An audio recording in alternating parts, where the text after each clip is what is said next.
बस एक हाँ के इंतजार में रात यूं ही गुजर जाएगी। अब तो बस उलझन है साथ मेरे, नींद कहाँ आएगी।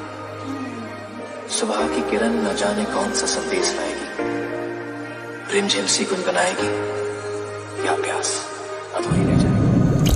চট্টগ্রামের নামকরা ডন রাজু ভাই, যাকে এক নামে চেনে। চট্টগ্রামের সব খারাপ কাজের জন্য বিখ্যাত। কিডন্যাপিং থেকে শুরু করে ড্রাগস ডিলিং সহ সব কাজই করে সে। তাকে সাহায্য করে তার ছোট ভাই আরজু। আর তার এই পাওয়ারের মূলে রয়েছে ঢাকার আন্ডারওয়ার্ল্ডের কিং রকি। বাংলাদেশে এর প্রভাব অনেক বড় বড় এমপি, মন্ত্রী, বিজনেসম্যানের সাথে তার সম্পর্ক রয়েছে। 10 বছরের মধ্যে সে তার এই রাজ্য তৈরি করেছে। তার এখন প্ল্যানিং হচ্ছে দেশের বড় বড় জনবহুল শহরগুলোতে বোমা বিস্ফোরণ করিয়ে আতঙ্কের সৃষ্টি করা। শুধু চট্টগ্রামের কথা বললাম, কারণ চট্টগ্রামে সে প্রথম বিস্ফোরণ করার প্ল্যানিং করছে। রকিকে বোমার জিনিসপত্র দিবে বিশ্বের বড় বড় দেশের মাফিয়ারা। আমার কথা শুনে সাব ইন্সপেক্টর রাকিব বলল, তাহলে আমরা কি করব ম্যাম? আমরা তাদেরকে কিভাবে আটকাবো এই ধ্বংসলীলা থেকে? জানি না, কিন্তু চেষ্টা তো করতে হবে। হ্যাঁ, এটা গোপন সূত্রের খবর। শুধু এই মিটিং এ উপস্থিত সবাইকে বলা হয়েছে এই কথাগুলো যেন কোনোভাবে বাহিরে না যায়, তাহলে আপনাদের চাকরি থেকেও জান যাওয়ার সম্ভাবনা বেশি থাকবে। উপস্থিত সব পুলিশ অফিসার বলে উঠল, ইয়েস ম্যাম। আমরা এখন থেকে অক্লান্ত চেষ্টা চালিয়ে যাব এই বিস্ফোরণ না ঘটার জন্য। ম্যাম, এইসব তথ্য কোথা থেকে পেলেন? এটা সিক্রেট। মিটিং এখানেই শেষ। আপনাদের সবাইকে ফাইলে জানিয়ে দেওয়া হবে কি করতে হবে। আর শুনুন, আজকেই একটা করে প্রাইভেট সিম নিয়ে নেবেন সবাই। Okay ma'am. সবাই রুম থেকে চলে গেল। পরিচয় দিই, আমি জুই, চট্টগ্রামের ডিআইজি সঞ্জু আক্তার জুই। সবাই চলে যাওয়ার পর ফোনে কল আসলো। আমি ফোন ধরতেই ওপাশ থেকে বলল, সবাইকে বুঝিয়ে দিয়েছ সব? জি ম্যাম, কাল থেকে আমরা কাজ শুরু করে দিব। কিন্তু ম্যাম, আমরা কিভাবে এত বড় মাফিয়ার অ্যাটাক আটকাবো? জানি না, তবে চেষ্টা করতে থাকি। আর কি কোনো রাস্তা নেই ম্যাম? না, তবে একটা আছে। কি রাস্তা ম্যাম? সে কে সে? সে মানে কিছু না, রাখি, তোমরা তোমাদের কাজ করো। ম্যাম ফোন রেখে দিল। কল দিয়েছেন প্রধানমন্ত্রী নিজেই। উনি এই বোমা বিস্ফোরণের খবর পেয়েছেন। উনি রকিকে ধ্বংস করতে চায়, দেশকে সন্ত্রাস মুক্ত করতে চান। তবে উনি এত ভয় পেলেন কেন? আর কার কথাই বা তিনি বলতে চেয়েছেন? আমাদের যে কোনো মূল্যে বোমা বিস্ফোরণ আটকাতেই হবে, না হলে শহরে লক্ষ লক্ষ মানুষের প্রাণহানি হবে। আমি কাজ শেষ করে বাসায় আসলাম। অন্যদিকে রকি রাজুকে ফোন দিল। ফোন ধরতেই রাজু বলল, ভাই সবকিছু রেডি, শুধু আপনি মাল পাঠিয়ে দেন। কয়েক সপ্তাহের মধ্যে পুরো শহর ব্লাস্ট হবে। পরশুর মধ্যেই মাল পাঠিয়ে দিব। তবে সাবধান, পুলিশেরা কিন্তু কড়া নজরে আছে, সুযোগ পেলেই ঝাঁপিয়ে পড়বে। ভাই আসলে আপনি থাকতে কিসের ভয়? দেশের নাম করা মাফিয়া আপনি। আপনার অনুসারী কেউ কিভাবে হাত লাগাবে কি বলেন? কথা ঠিক, তারপরেও সাবধান। রকি ফোন কেটে দিল। ফোন কাটার সঙ্গে সঙ্গে আবার একটা ফোন এলো তার মোবাইলে। এবার কল দিয়েছে রকির সহযোগী আফজাল সাহেব। সবাই জানে আফজাল সাহেব একজন বিজনেসম্যান, কিন্তু এই আফজাল সাহেবই হলো রকির পার্টনার, রকির সব কাজের ভাগিদার। কল ধরতেই রকি বলল, কি আফজাল সাহেব, কল দিয়েছেন অসময়ে? রকি ভাই, কি হয়েছে? আপনি এত ভয় পাচ্ছেন কেন? ভাই সে এসে গেছে। আরে এত ভয় পাচ্ছেন কেন? কে এসে গেছে? ভাই সে আরে বলবে তো কে এসে গেছে? ভাই সে এসে গেছে। সে কি কি কি কি বলছেন আপনি? সে কিভাবে আসবে? না, সে আসেনি। আপনি মজা করছেন তাই না? সত্যি ভাই? না, সে তো অনেক আগেই। সত্যি ভাই, আগের মতো সে একটা কালো বক্স পাঠিয়েছে, আর বক্সে একটা খাম। কেউ হয়তো মজা করছে। মজা না, তার হাতের লেখা আমি চিনি। আমি তার সাথে 5টা বছর কাটিয়েছি। তাকে আমি খুব কাছ থেকে দেখেছি। তার প্রতিটা খবর, পছন্দ অপছন্দ সব বিষয় জানি। আর হাতের লেখাটা চিনবো না? কি কি কি কি বলছেন এসব? আমি চিঠিটা আপনার কাছে পাঠিয়ে দিচ্ছি, পড়েন। আফজাল সাহেব ভয়ে ফোনটা রেখে দিল, আর রকির হাত থেকে ফোনটা মাটিতে পড়ে গেল। সে কাঁপতে লাগলো। এই 10 বছরের প্রথমবারের মতো সে ঘামতে লাগলো। তার ছেলেরা বলল, বস কি হয়েছে? আপনাকে চিন্তিত আর ভীত দেখাচ্ছে কেন? রকি চুপ করে আছে। হঠাৎ একজন ছেলে এসে একটা খাম দিয়ে বলল, ভাই আফজাল সাহেব পাঠিয়েছেন এটা। রকি খামটা নিয়ে চিঠিটা পড়তে লাগলো। চিঠিটা পড়ে সে আরো ঘামতে লাগলো। তার ভয় আগের চেয়ে দ্বিগুণ হয়ে গেল। রকির পিয়ে এসে বলল, স্যার চিঠিটা কার? এই নাও পড়ো। পিয়ে চিঠিটা নিয়ে পড়লো। চিঠি পড়ে সেও ঘামতে শুরু করলো। সে রকির দিকে তাকিয়ে বলল, স্যার সে এসে গেছে। চিঠিটা তার হাত থেকে পড়ে গেল। একজন ছেলে চিঠিটা নিয়ে পড়তে শুরু করলো। চিঠি। আফজাল সাহেব, আমি এসে গেছি। আমি এসে গেছি। সব কিছুর বিচার হবে এবার। রকিকে বলেন মারার জন্য তৈরি থাকতে। ইতি নামটা আপনি ভালোই জানেন। ছেলেটি বলে উঠল, রকি ভাই, কার এত বড় সাহস আপনাকে হুমকি দেয়? রকির পিয়ে ছেলেটিকে বলে, আস্তে কথা বল। তার নাম শুনলে তুই পালাবি। কি নাম তার? ডাক নাম কাব্য, আর মাফিয়া জগতে তার নাম হচ্ছে কি? Black cobra. কি কি কি বলছেন? তাকে তো অনেক আগেই। না, সে বেঁচে আছে। আজকেই ভাইকে। ছেলেটি ঘামতে শুরু করলো। বাকিরাও ভয় পেয়ে আছে। পরের দিন খবর দেখছিলাম, হঠাৎ চোখ আটকে গেল একটা নিউজে। আমি অবাক হয়ে আছি। হঠাৎ করে মোবাইলের রিংটোন বেজে উঠল। প্রধানমন্ত্রী কল দিলেন। আমি কল দিয়েই সালাম দিলাম। প্রধানমন্ত্রী সালামের জবাব দিলেন, ওয়ালাইকুম আসসালাম। জুই, তুমি নিউজ দেখেছো? কি হয়েছে ম্যাম? ঘাবড়ে যাচ্ছেন কেন? আফজাল সাহেব খুন হয়েছে।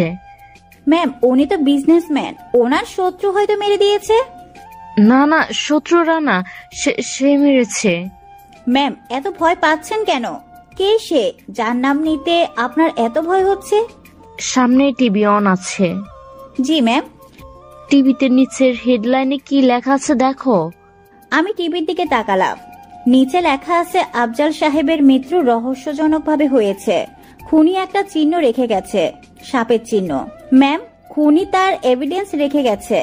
ওকে ধরতে সহজ হবে। না না, তুমি কেন? পুরো বিশ্বের পুলিশ চাইলে ওকে ধরতে পারবে না। ওকে ধরা যাবে না। আমাদের পুরো পুলিশ ডিপার্টমেন্ট 5 বছর ধরে ওকে খুঁজছে।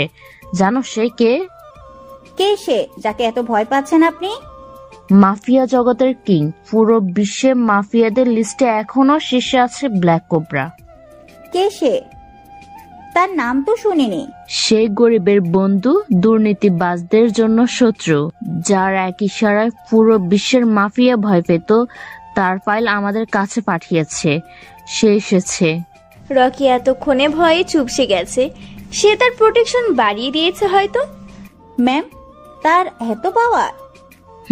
গরিব মানুষ তার জন্য জীবন দিতেও রাজি। আমার জানা মতে রকি ছিল তার বন্ধু, আর আফজাল সাহেব ছিল তার চাচার সমান। এই দুইজন ও কিছু ব্যক্তি ছাড়া কেউ তাকে দেখেনি। কেন ম্যাম? তার ফাইলে সব উত্তর খুঁজে পাবে। দেখো, বোমা বিস্ফোরণ আর জীবনেও করবে না রকি। তারপরও ম্যাম, আমাদের অ্যালার্ট থাকা জরুরি। তা তো ঠিক। তবে এখন লাশের বন্যা হবে। সব দুর্নীতিবাজদের এখন মিত্র হবে। না ম্যাম, তাকে আমি আটকাবো যেভাবেই হোক। সে নিচ থেকে ধরা না দিলে তুমি তাকে ধরতে পারবে না। চেষ্টা করে যাব। আমি রেডি হয়ে থানায় গেলাম। দেখি সাব ইন্সপেক্টর তন্ময় দাঁড়িয়ে আছে। আমাকে দেখে এগিয়ে এসে বলল, ম্যাম, এই ফাইলটা। চলো রুমে। আমি চেয়ারে বসে ফাইলটা নিয়ে পড়তে লাগলাম। ব্ল্যাক কোবরা, তার আসল নাম জানা নেই, ছবি নেই, শুধু আছে কিছু ডিটেলস। সেগুলো হচ্ছে, সে মাফিয়া কিং হলেও গরিবদের জন্য তার ছিল অগাধ ভালোবাসা। এইখানে আরেকটা জিনিস আছে, একটা মেয়েকে সে ভালোবাসতো, তাকে নাকি খুন করা হয়েছে। মেয়েটির নাম দেওয়া নেই। আমি ফাইলটা পড়া শেষ করেই তন্ময়কে বললাম, ব্ল্যাক কোবরা সম্পর্কে প্রয়োজন মতো ডিটেলস আমাদের কাছে নেই। আগে এসব জোগাড় করতে হবে। আমাদের সব খবরিদের কাজে লাগিয়ে দাও। ম্যাম, লাগিয়ে দিয়েছি। কালকের মধ্যেই আপনাকে আপডেট জানাবো। একটা কনস্টেবল দরজার কাছে এসে বলল, ম্যাম, আসতে পারি? আসুন। ম্যাম, বিজ্ঞান কলেজে নাকি একটা ঝগড়া হয়েছে। চলুন দেখে আসি। আমি তন্ময়কে সব বুঝিয়ে কলেজে চলে গেলাম। গিয়ে দেখি কলেজের সামনে ভিড়। আমি স্পটে গিয়ে দেখলাম অনেক কলেজ স্টুডেন্ট মারামারি করছে। আমি কনস্টেবলকে বললাম এদের থামানোর জন্য। সবাই থেমে গেল। স্টুডেন্টরা পুলিশ দেখে এখন ভয়ে কাঁপছে। আমি ওদের মধ্যে একজনকে জিজ্ঞেস করলাম, কি হয়েছে এখানে? কিছু না ম্যাডাম। সত্যি করে বল। আসলে ম্যাম, বিজ্ঞান কলেজের স্টুডেন্টরা কমার্স কলেজের স্টুডেন্টদের খারাপ বলেছে। এই ব্যাপার নিয়ে ঝগড়া করছো তোমরা? তোমরা না দেশের ভবিষ্যৎ। এখন যদি তোমাদের জেলে ঢুকায় তাহলে পুরো লাইফটাই নষ্ট হয়ে যাবে। আজকের পর থেকে যেন এরকম আর না শুনি। Okay ma'am. সবাই চলে গেল।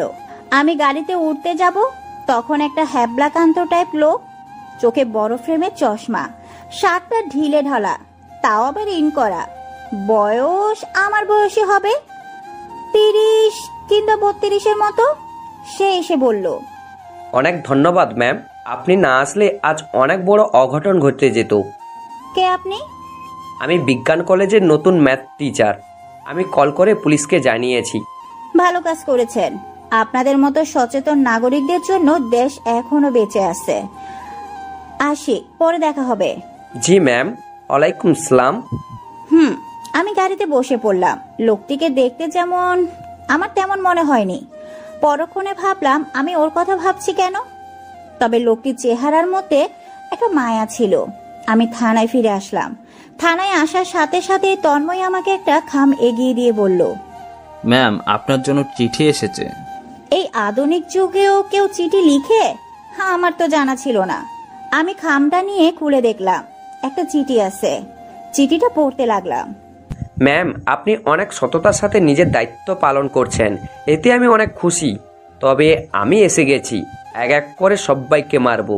যারা এই দেশের আমার মাতৃভূমির ক্ষতি করতে চায় তাদের সবাইকে মেরে আমি জাহান্নামে পাঠাবো। আপনাকে জানাচ্ছি, কারণ আপনি আমাকে ধরতে চেষ্টা করবেন। আপনাকে মানা করব না, তবে আমাকে ধরা সম্ভব না। তবে হ্যাঁ, আমি আপনার বড় ফ্যান। ইতি বিসি। চিঠি পড়া শেষে আমি চিঠিটা বন্ধ করার সাথে সাথেই তন্ময় জিজ্ঞেস করলো, ম্যাম, চিঠিটা কার? Black cobra. কে সে? জানতে পারবে।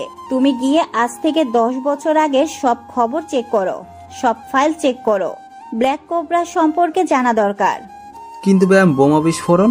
এটা জীবনেও হবে না। সে হতে দিবে না। কে? Black cobra. কে সে, আর কেনই বা রকির মতো মাফিয়া এই বিস্ফোরণ করবে না? রকির মতো হাজারটা মাফিয়া আসলেও সে এই বিস্ফোরণ হতে দিবে না। এখন আমাদের কাজ হচ্ছে রাজু আর আরজুকে বাজানো। কেন ম্যাম? আমার মনে হচ্ছে তাদেরকে সে মেরে দিবে, তারপর রকিকে মারবে। তুমি গিয়ে তার সম্পর্কে সব খোঁজ নাও। সব পারবে না, যতটুকু পারবে নাও। Yes ma'am. তন্ময় চলে গেল। আমি এখন বুঝতে পারছি না কি করব। আমাকে যেভাবেই হোক খুন হওয়া থেকে আটকাতে হবে। তার জন্য খবর লাগবে। আমি আমার এক খবরিকে কল দিলাম। কল ধরতেই সে বলল, জি ম্যাম, কি খবর লাগবে বলেন। ব্ল্যাক কোবরা সম্পর্কে জানতে হবে। কি কি কি কি নাম বললেন? Black cobra. সরি ম্যাম, আমি রাখি। আমার কাছে কোনো খবর নাই। আমাকে আর কল দিবেন না। এত ভয় পাচ্ছ কেন? ম্যাম, আপনি জানেন ব্ল্যাক কোবরা কে? হ্যাঁ, একটা মাফিয়া আর কি। না, মাফিয়া না। শুধু মাফিয়া না, সে অনেক বড় ভয়ঙ্কর। ম্যাম প্লিজ আমাকে আর কল দিয়েন না। সে ফোনটা কেটে দিল। আরো কয়েকজনকে কল দিলাম, তারাও একই কথা বলল। না, এভাবে বসে থাকলে হবে না। আমি সব অফিসারদের ডাকলাম। সবাই এখন মিটিং রুমে বসে আছে। আমি তাদেরকে জিজ্ঞেস করলাম, এখানে উপস্থিত কেউ কি ব্ল্যাক কোবরা নামের মাফিয়াটাকে চিনে বা তার সম্পর্কে জানে? সবাই চুপ। একজন কনস্টেবল ছিল দরজায় দাঁড়িয়ে। সে হাত তুলে বলল, ম্যাম আমি জানি, তবে সে মাফিয়া না, ভালো মানুষ, অনেক ভালো মানুষ। তুমি জানো সে কে? জানি, তবে দেখিনি। কিভাবে জানো?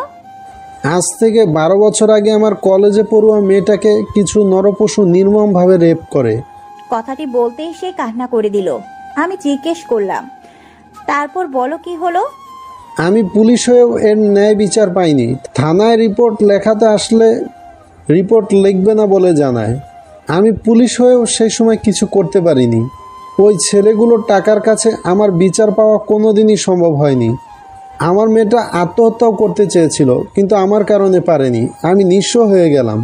যে থানায় কাজ করতাম ওই থানার ওসি রফিক একদিন আমায় ডেকে বলে, শোন, তোর মেয়েকে তো ওরা মেরে ফেলেনি, এটাই অনেক বেশি। কেস করে কি হবে? ছেলেগুলো তোকে কিছু টাকা দিচ্ছে, টাকাগুলো নিয়ে মুখ বন্ধ রাখ। সেদিন আমার নিজেকেই শেষ করে ফেলতে ইচ্ছে হচ্ছিল। যে ন্যায় বিচার দেওয়ার জন্য আমরা কাজ করি সেই ন্যায় বিচারই আমি পেলাম না। আমি চলে আসলাম, সিদ্ধান্ত নিলাম মেয়েকে নিয়ে রাতে বিষ খেয়ে মরে যাব। বিষও কিনে নিলাম, তবে বাসায় গিয়ে দেখলাম কেউ একজন বসে আছে।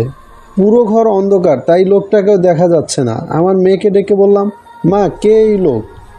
জানি না বাবা, তোমার সাথে কথা বলতে এসছে। তাহলে লাইট জ্বালাসনি কেন?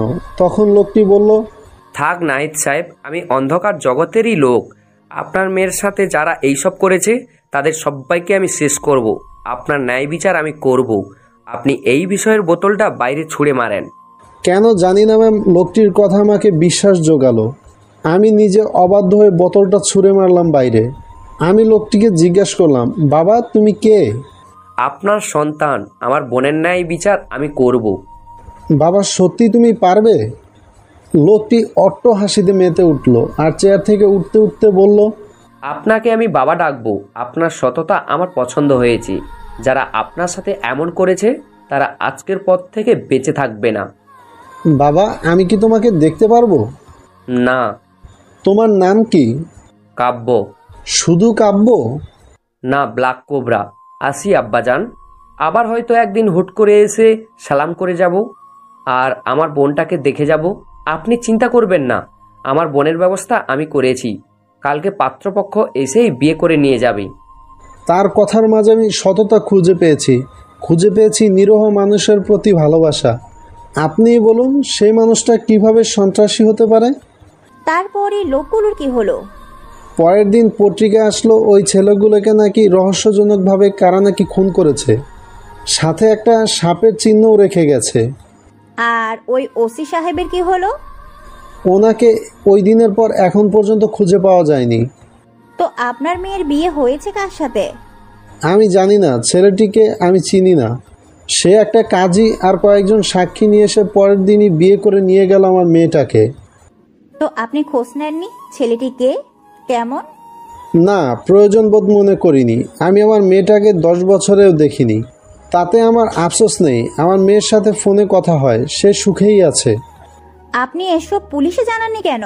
তাহলে ব্ল্যাক কোবরার মতো সন্ত্রাসীকে ধরে ফেলতে পারতো। পুলিশকে জানিয়ে কি লাভ হতো? আর যে আমার মেয়েকে নতুন জীবন দিয়েছে তাকে আমি কিভাবে ধরিয়ে দেব? আজকে আমার রিটায়ারমেন্টের ডেট। আমার ডিউটি কিছুক্ষণ পর শেষ হবে। শুনুন ম্যাম, ব্ল্যাক কোবরাকে তার কাজ করতে দিন। সেই দেশ থেকে সব দুর্নীতি সরিয়ে দেবে। কিভাবে খুন করে? কিছু পেতে হলে কিছু দিতে হয়। দুর্নীতি কমানোর জন্য দুর্নীতিবাজদের মরা জরুরি। আপনি পুলিশের হয়ে এইসব বলছেন? হ্যাঁ বলছি। আমি নিজেকে গর্বিত মনে করি, কারণ সে আমাকে নিজের বাবার মর্যাদা দিয়েছে। পুলিশটির কথা শুনে বাকি পুলিশরা হাততালি দেওয়া শুরু করলো। আমারও হাততালি দিতে ইচ্ছে হলো। পরক্ষণে নিজেকে সামলে নিয়ে বললাম, সাইলেন্স। আমাদের যে কোনো মূল্যে ব্ল্যাক কোবরাকে ধরতে হবে। একজন এসআই বলল, কিভাবে ম্যাডাম? কালকে থেকে সবাই রাজু ও তার ভাই আরজুর উপর নজর রাখবে। তাদের প্রতিটা মুহূর্তের খবর আমাকে দিবে আর দেখবে তাদের আশেপাশে কেউ তাদের ফলো করছে কিনা। সন্দেহ হলেই তুলে নিয়ে আসবে থানায়। আর হ্যাঁ, এই বিষয়ে তারা দুই ভাই যেন জানতে না পারে, তাহলে তারা ভয়ে লুকিয়ে যাবে আর ব্ল্যাক কোবরার কাজ সহজ হয়ে যাবে। Yes madam. এখন সবাই যার যার কাজে যান। তন্ময় এসে আমাকে ব্ল্যাক কোবরার সম্পর্কে বলল। যাক, আমাকে ওর সম্পর্কে জানা দরকার। তার আগে তার অতীত সম্পর্কে, কে সে আর ওই মেয়েটাকে যাকে সে ভালোবাসতো।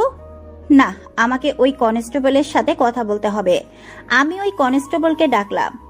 ওনাকে জিজ্ঞেস করলাম, চাচা আপনি তো জানেন ব্ল্যাক কোবরার সম্পর্কে, তাহলে বলুন। সরি ম্যাম, আমি আমার সন্তানকে বিপদে ফেলতে চাই না। প্লিজ চাচা। আমি বেশি কিছু জানি না। যা জানেন তাই বলেন। আমি খবর নিয়েছি, তবে যা জানি তা শিওর না। আচ্ছা বলেন। ব্ল্যাক কোবরার আসল নাম নাকি কাব্য, পুরো নাম জানি না। সে একটা এতিমখানায় বড় হয়, এক বড় মাফিয়ার সাহায্যে সে এই পথে আসে। আস্তে আস্তে সে নিজের জায়গা তৈরি করে নেয়। তবে সে মাফিয়া জগতে এসেছে ঠিকই, তবে সে গরিব অসহায়দের বন্ধু। মাফিয়া জগতে থাকলেও সে দেশভক্ত, যারা দেশের ক্ষতি করতে চায় তাদের সে মেরে ফেলে। বিশ্বের বড় বড় মাফিয়ারাও তাকে ভয় পায়, আপনি হয়তো চিনবেন। বিশ্বের বড় মাফিয়া জোসেফ মালয়েশিয়ায় মারা যায়, ব্ল্যাক কোবরাই তাকে মেরেছিল। তারপর থেকে সে আরও বড় মাফিয়া হয়ে যায়। তবে 10 বছর আগে রকি আফজাল চৌধুরী ধোকার কারণে ব্ল্যাক কোবরা মারা যায়। ওই দিন খুব কেঁদেছিলাম ম্যাম, নিজের মেয়ে মরলেও হয়তো তেমন কান্না করতাম না। কাল যখন টিভিতে ওই সাপের চিহ্নটা দেখলাম তখনই বুঝলাম সে ফিরে এসেছে। জানেন তখন কি যে খুশি হয়েছি। ম্যাম, সে মাফিয়া হতে পারে, তার মনটা খুব নরম। তার মানে আফজাল সাহেব ও রকি তারা দুশ্মন? না, একসময় তারা তার পার্টনার বন্ধু ছিল। আপনি এত সব জানেন কিভাবে? ব্ল্যাক কোবরা মরার পর একটা চিঠি পেয়েছিলাম, ওইটাতেই এসব লেখা ছিল। ওই চিঠিটা কে দিয়েছিল? তার ঠিকানা কোথায়? কে দিয়েছিল জানি না, তবে তার ঠিকানা ছিল। আপনি খবর নেননি? না, খবর নেওয়ার প্রয়োজন বোধ করিনি। চাচা, আমি কি ওই চিঠিটা দেখতে পারি? না, আমি দেব না, মরে গেলেও না। প্লিজ চাচা, ব্ল্যাক কোবরাকে ধরা আমাদের খুব জরুরি। এই জন্যই দেব না। ওর কোনো ক্ষতি আমরা করব না। ক্ষতি আর আপনারা? যার কাছে হাজার মানুষের দোয়া আছে তাকে কোনো ক্ষতি আপনারা করতে পারবেন না। আমি দেব চিঠিটা, তবে আমি চ্যালেঞ্জ করছি তাকে আপনার কাছে পেয়েও ধরতে পারবেন না। চাচা দেখি চিঠিটা কোথায়? আমার পকেটেই আছে। আমি জানতাম এইটার প্রয়োজন পুলিশ ডিপার্টমেন্টের আছে। তবে ওয়াদা করেন আর কাউকে জানাবেন না। আপনি ওই ঠিকানায় যাবেন আর সব খবর নেবেন। আচ্ছা, চিঠিটা নিলাম, চিঠিটা পুরোটাই পড়লাম। এখানে ব্ল্যাক কোবরার মানে কাব্যর জীবন কাহিনী আছে, তবে তার প্রেমিকার কথা নাই। আমি চিঠির অ্যাড্রেসটা দেখলাম। আমি তন্ময়কে ডেকে গাড়ি বের করেই বললাম, চিঠিতে দেওয়ার ঠিকানায় পৌঁছালাম। একটা পুরনো দোতলা বাড়ি, রাজবাড়ি বলা চলে। আমি ভিতরে গেলাম, তন্ময়কে বাহিরে থাকতে বললাম। ভিতরে গিয়ে দেখি একটা 60 থেকে 65 বছরের বৃদ্ধ বসে আছে ইজি চেয়ারে। ওনার কাছে গিয়ে বললাম, চাচা আসসালামু আলাইকুম। আমার পরনে পুলিশের ইউনিফর্ম ছিল। বৃদ্ধ লোকটি সালামের জবাব দিয়ে বলল, কি জানতে এসেছেন বলুন। আমি ব্ল্যাক কোবরাকে দেখিনি, তাকে চিনি না। আপনি জানেন আমি কেন এসেছি? হ্যাঁ, আসুন আমার সাথে ভিতরে। আমি ভিতরে গেলাম।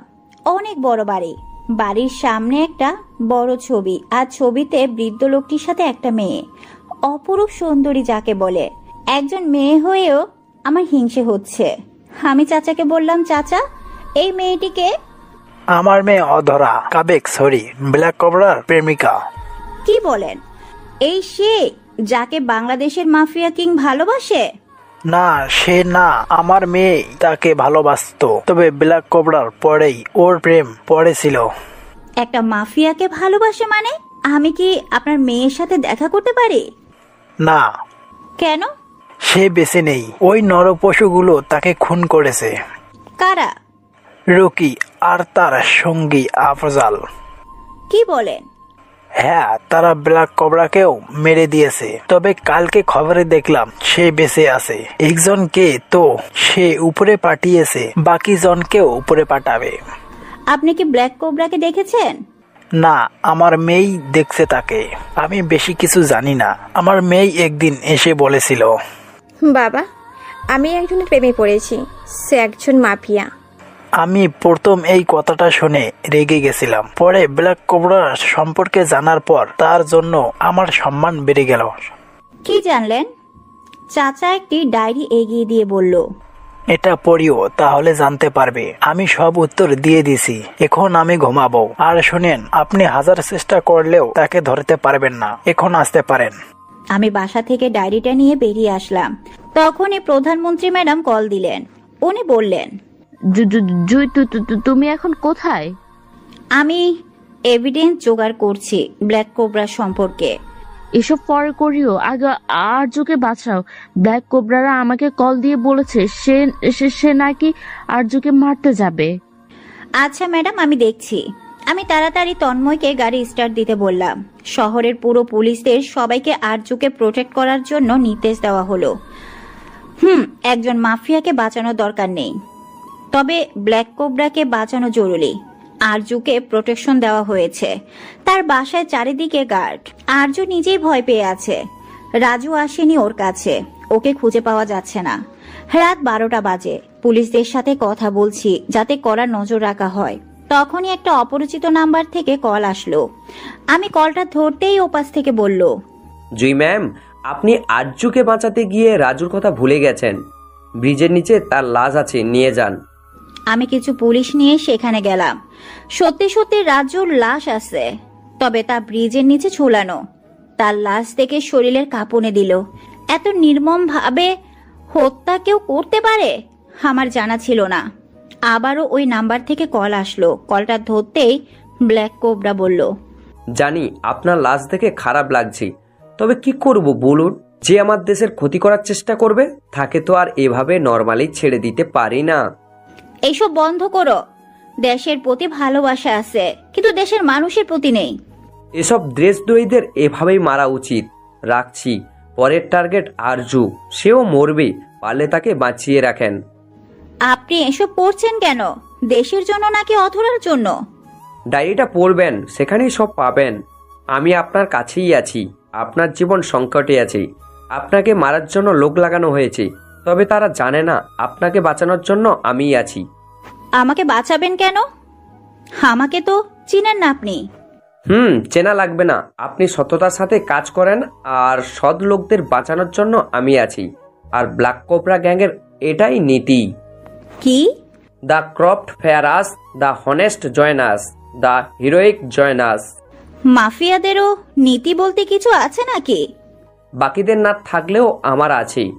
রকিকে কবে মারবেন? তাকে আরো কিছুদিন বাঁচার সুযোগ দিলাম। আপনি কি মানুষ না? নিজেকে মানুষের বন্ধু বলেন, আর তাদেরকেই খুন করেন। না, আমি দুর্নীতিবাজদের মারি, অসৎ লোকদের মারি, সৎ লোকদের না। আপনি কে হন মানুষ মারার? কে দিয়েছে এই অধিকার? দেশ দিয়েছে, দেশের মানুষ দিয়েছে। জীবনেও না। ওইসব লোকদের শাস্তি দেওয়ার জন্য আইন আছে। কিসের আইন? আপনাদের আইন কি পেরেছে ওই পুলিশ চাচাকে তার মেয়েকে তার সুবিচার দিতে? পেরেছে কি হাজার মানুষের কষ্ট দূর করতে? পারেনি, পারবেও না।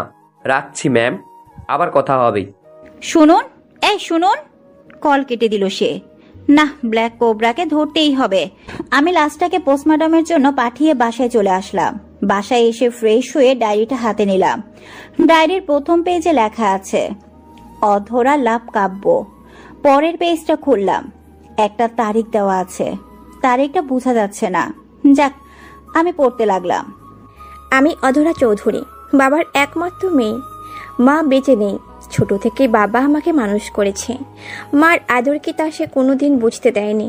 বাবা একজন সরকারি চাকরিজীবী। দিনটা ছিল বুধবার। বাবা অফিস থেকে ফিরেছেন। তাকে খুব চিন্তিত লাগছিল। আমি বাবার কষ্ট একদমই সহ্য করতে পারি না। বাবাকে জিজ্ঞেস করলাম, বাবা কি হয়েছে? কিছু না মা। না বাবা, কিছু তো একটা হয়েছে। কি হয়েছে আমাকে বলো। বাবা কাঁদতে কাঁদতে বলল, মা, এই 25 বছর চাকরির জীবনে কোনোদিন অন্যায়কে প্রশ্রয় দেয়নি। গত মাসে আমার কাছে একটা ফাইল এসেছিল। আমি ফাইলটা চেক করে দেখি মন্ত্রীর ফাইল এটা। একটা শপিং মল তৈরি করেছেন তিনি, কিন্তু যে জায়গায় করেছেন আর যে নিয়মেই করেছেন তা ঠিক না। আমি ফাইলটা সাইন করতে না করে দেই, কিন্তু তারা আমাকে জোর করে, আমাকে হুমকি দেয়। আমি তারপরেও না করে দেই। আমাকে তারা আজকে এসে বলে গেছে, সামনের সোমবারে যদি ফাইল সাইন না করি তাহলে আমাকে আর আমার ফ্যামিলির সবাইকে তারা মেরে ফেলবে। কি বলছো এইসব? হ্যাঁ মা, সত্যি। আমি কিভাবে এই অন্যায় কাজ করব বলো? বাবা, তুমি তোমার হেডকে জানাওনি এই সম্পর্কে? মা, সেও তাদের পক্ষে। তাহলে এখন কি হবে? মা, আমি যদি বেঁচে না থাকি তুই আমাকে ছাড়া থাকতে পারবি তো? বাবা, সব কি বলছো তুমি? সরি মা, যা খাবার দে, আমি ফ্রেশ হয়ে আসি। আমি বাবার কথায় কিছুটা আঁচ করতে পারলাম। বাবা আত্মহত্যা করবেন। আমি জানি বাবা মরে যাবে, কিন্তু নিজের সততা বিক্রি করবে না। আমি বাবাকে খেতে দিয়ে রুমে চলে আসলাম। আমার খুব টেনশন হচ্ছে, বাবাকে যদি হারাই তাহলে কিভাবে বেঁচে থাকবো। না, আমাকে কিছু একটা করতে হবে। কি করব আমি? পরের দিন কলেজে আসলাম। আমার বান্ধবী জেরিন আমাকে দেখে বলল, কি রে, কি হয়েছে? তোকে এত চিন্তিত দেখাচ্ছে কেন? আমি তাকে সব খুলে বললাম। সব শুনে সে আমাকে শুধু একটি কথাই বলল, ব্ল্যাক কোবরা। কে এইটা? একটা গ্যাং, মাফিয়া গ্যাং। মাফিয়ারা আমাকে কি সাহায্য করবে? তারা তো বড় সন্ত্রাসী। না, এরা সন্ত্রাসী না। আমার জানা মতে এরা গরিব অসহায়দের সাহায্য করে। কিন্তু মাফিয়াদের সাথে কন্ট্যাক্ট করব কিভাবে? জেরিন আমাকে কন্ট্যাক্ট করার পদ্ধতি জানিয়ে দিল। সরি, ডায়েরিতে সেটা লিখতে পারিনি, না হলে আমার কাব্যের খোঁজ কেউ পেয়ে যাবে। পরের দিনই তাদের সাথে মিটিং ফিক্সড হলো। আমি তাদের বলা স্থানে গেলাম। একটা অন্ধকার রুমে শুধু একটাই আলো চলছে, তাও আমার চেয়ার বরাবর মাথার উপর। আমার সামনে একজন লোক বসা, কিন্তু তাকে দেখা যাচ্ছে না। সে বলল, কি সমস্যা আপনার? লোকটির কথা শুনে মনে হলো বেশি বয়স্ক না, আমার থেকে হয়তো কয়েক বছরের বড়। আমি লোকটিকে সব খুলে বললাম। লোকটি বলল, মন্ত্রীর নাম কি? নামটা বললাম। লোকটি তখন বলল, আপনার কাজ হয়ে যাবে। কত টাকা দিতে হবে? লোকটি অট্ট হাসিতে মেতে উঠল। হাসি থামিয়ে বলল, টাকার প্রয়োজনে কাজ ব্ল্যাক কোবরা গ্যাং করে না। রকি, মেয়েটিকে সাবধানে পৌঁছে দিয়ে আয়। রকি নামের লোকটি গাড়িতে করে আমাকে বাসার সামনে নামিয়ে দিল। আমি লোকটির চেহারা দেখতে পাইনি, তার মুখে মাস্ক পরা ছিল। আমি বাসায় আসলাম। বাবা আমার জন্য অপেক্ষা করছিল। বাবা আমাকে দেখে জিজ্ঞেস করলো, মা কোথায় ছিলে? বাইরে ছিলাম একটু। আয় খেতে আয়। চলো। দেখতে দেখতে সোমবার চলে এলো। আমি বাবাকে অফিসে যাওয়ার আগে বললাম, বাবা, আত্মহত্যা মহাপাপ, তুমি অফিসে যাও, সব ঠিক হয়ে যাবে। বাবাকে অফিসে পাঠিয়ে আমি ক্যাম্পাসে চলে আসলাম। ক্লাস শেষ করে বাসায় ফিরছিলাম, তখন দেখলাম একটা ছেলের চারপাশে অনাথ শিশুরা ঘিরে রয়েছে। তারা তাকে ঘিরে ধরেছে।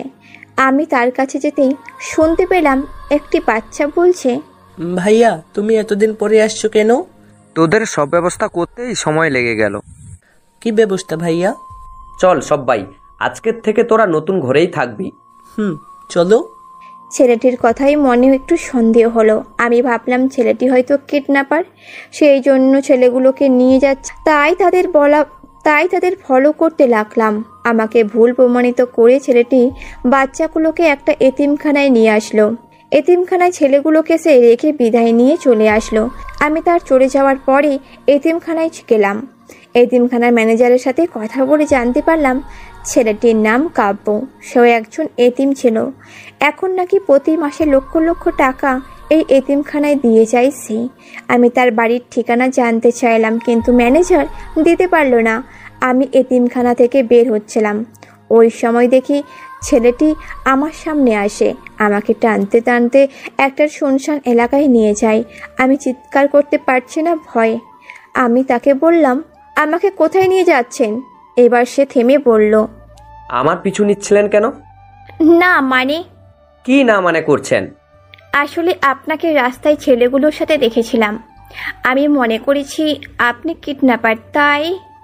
এবার ছেলেটি মানে কাব্য হাসতে শুরু করলো আর বলল, তো কি দেখলেন? না, আপনি কিডন্যাপার না, খুব ভালো মানুষ। তাই আমাকে চিনেন? না, তবে আমি মানুষ চিনতে ভুল করি না। আপনার নাম কি? কাব্য। আমারটা জিজ্ঞেস করবেন না। আপনি অধরা, বাবার একমাত্র মেয়ে। আরে, আমি তো এখনো কিছুই বলিনি, আপনি জানলেন কি করে? সব জানি, চলুন বাসায় দিয়ে আসি আপনাকে। কিন্তু আমার বাসা কোথায় তা আপনি জানেন কি করে? আমি জানি, চলুন।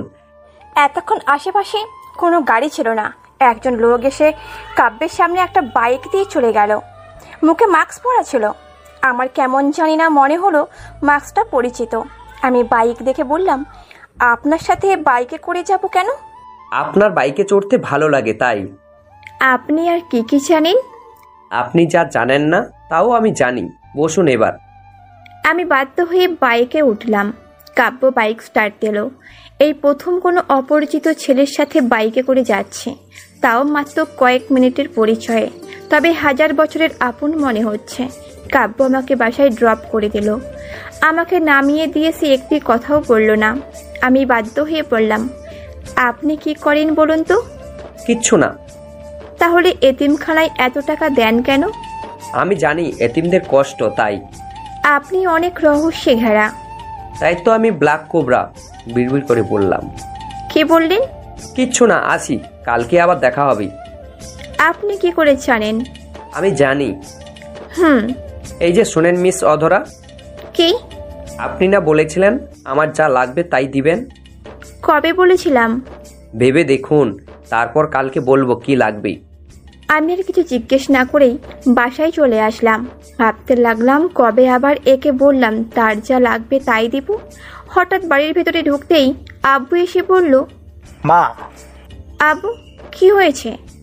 আজকে ওই মন্ত্রী এসে আমার কাছে ক্ষমা চেয়েছে। অফিসের বড় সাহেব রিজাইন করেছেন। সব আল্লাহর রহমতে মা।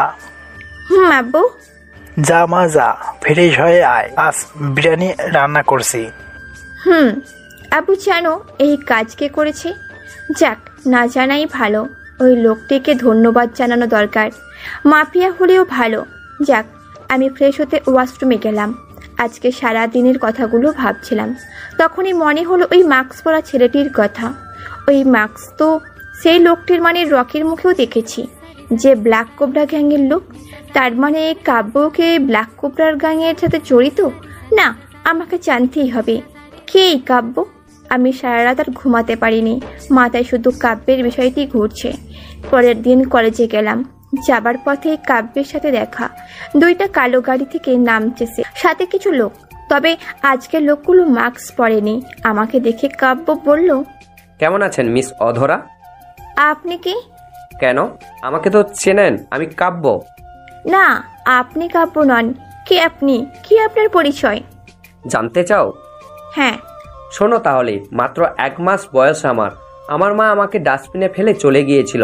তারপর কেউ একজন আমাকে ওই এতিমখানায় রেখে আসে। আমি সেখানেই পালিত হই। 17 বছর ছিলাম সেখানে। 17টা বছর আমি হাজারো এতিম ছেলেকে দেখেছিলাম আমার মতো, যাদেরকেও তাদের মা বাবা আমার মতো রেখে চলে গেছে। একদিন ওই শহরের মাফিয়া খান চাচা আমাদের এতিমখানায় দখল নিতে আসে। তখন তাকে কেউ বাধা দেওয়ার ছিল না, আমিই দিয়েছিলাম। তখন আমার সাহস দেখে তিনি আমাকে তার গ্রুপে সামিল করায়। হ্যাঁ, আমি মাফিয়া। তাতে আমার কোনো আফসোস নেই, কারণ আমার মাফিয়া হওয়ার কারণেই ধনীরা গরিবদের উপর, অসহায়দের উপর জুলুম করতে পারে না। আস্তে আস্তে আমি আমার পজিশনে চলে আসি। দেখতে দেখতে আজ আমি বিশ্বের মাফিয়া কিং। আপনার নাম কি? Black cobra. আপনি সেই? যার কাছে তুমি এসেছো সাহায্যের জন্য। আমাকে মারবেন না প্লিজ, আমাকে ছেড়ে দিন। আরে, আপনাকে মারতে যাব কেন? আপনাকে তো ভালোবাসতে এসেছি। আমি আর কিছুই না বলেই অজ্ঞান হয়ে গেলাম। যখন জ্ঞান আসলো তখন নিজেকে নিজের রুমে আবিষ্কার করলাম। আমার পাশে আব্বু বসে আছে। আমি চোখ খুলতেই আব্বু বলল, মা এখন কেমন আছিস? ভালো। আব্বুর পাশে কাব্য মানে ব্ল্যাক কোবরা দাঁড়িয়ে হাসছে। আমাকে ইশারা দিয়ে চুপ করতে বলল। তারপর আব্বু আবার জিজ্ঞেস করলো, কিরে মা, কিভাবে এসব হয়েছে? প্রচন্ড রোদ ছিল তো, তাই মাথা ঘোরায় পড়ে গেছি। ভাগ্য ভালো, ওই ছেলেটা তোকে বাঁচিয়েছে। কি? হ্যাঁ। নিজের ভয় লাগায় আবার নিজেই বাঁচাই। যাক, কাব্য আমাকে বলল, এখন কেমন আছেন? জি, অনেক ভালো। আপনি এবার আসুন। মা, এসব কি বলছিস? সে না থাকলে আজ তোকে হারাতে হতো। হারাওনি, এটাই শুক্রিয়া। আপনি যান। আচ্ছা আঙ্কেল, আমি আসি। বাবা, আমার মেয়েটার কথাই কিছু মনে কইরো না। আরে না না আঙ্কেল, কি মনে করব, আসি। সে চলে গেল। আমি ভয়ে কাঁপছি। কাকে কি বলে ফেললাম? সে যদি আমাকে কিডন্যাপ করে? আরে করবে না।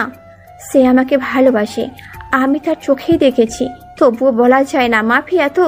2 সেকেন্ডেরও বিশ্বাস নাই। এইভাবে কিছুদিন কেটে গেল। কাব্যের সাথে তেমন দেখা হয় না। সে আসেনি দেখা করতে। ওই দিনের পর প্রায় 1 মাস কেটে গেল।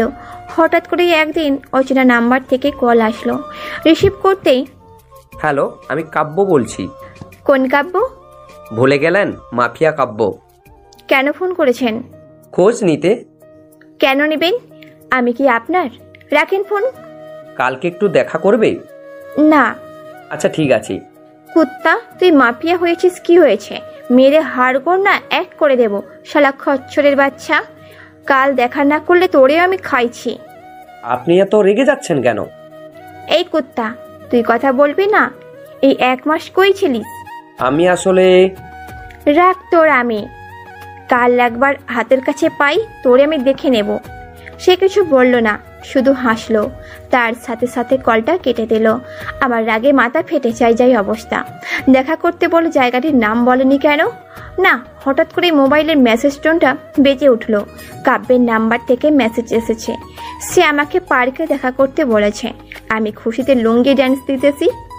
আসলে এই 1 মাস আমিও কাব্যকে ভালোবেসে ফেলেছি অনেকটাই। পরের দিন 4টায় পার্কে গেলাম। পুরো পার্কটাই খালি, কোনো মানুষ নেই।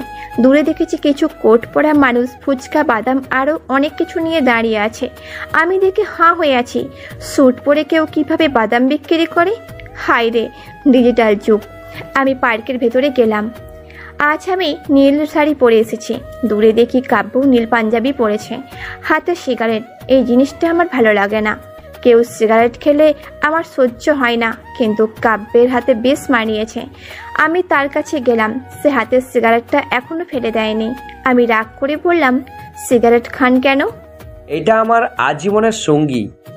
আমাকে ডেকেছেন কেন? এমনিতেই। কথাটা শুনে মেজাজটাই খারাপ হয়ে গেল। কোনো মতে নিজেকে কন্ট্রোল করে বললাম, আচ্ছা আমি আসি। এই বলে চলে আসছিলাম, তখনই কাব্য আমার হাত ধরে বলল, কোথায় যাচ্ছেন? যেখানে ইচ্ছা। এত রাগ আমার উপর? এবার আর নিজেকে কন্ট্রোল করতে না পেরে দিলাম 1 থাপ্পড়। তারপর বললাম, সালা কুত্তা লুইচ্ছা, 1 মাস কোথায় ছিলিস? একটি বারো খোঁজ নিতে মন চাইনি তোর? আমি যে কাজে ব্যস্ত শিখাস, সারাদিন তো খুন খারাপি নিয়ে পড়ে থাকিস। আরে শোনো, আমি একটা কাজে ব্যস্ত ছিলাম আর আমার মোবাইল হারিয়ে গিয়েছিল। রাগ তোর অজুহাত। আচ্ছা, এত রাগার কি আছে? আমি কে আপনার? তোকে আমি? আমাকে কি? কিছু না, তুই থাক, আমি গেলাম। শোনেন, আমার জগৎটা খারাপ, খুব খারাপ। আমার 2 সেকেন্ডেরও বিশ্বাস নেই। এই আছি তো এই নেই। আমার এই অন্ধকার জগতের সাথে আপনাকে জড়াতে চাই না আমি।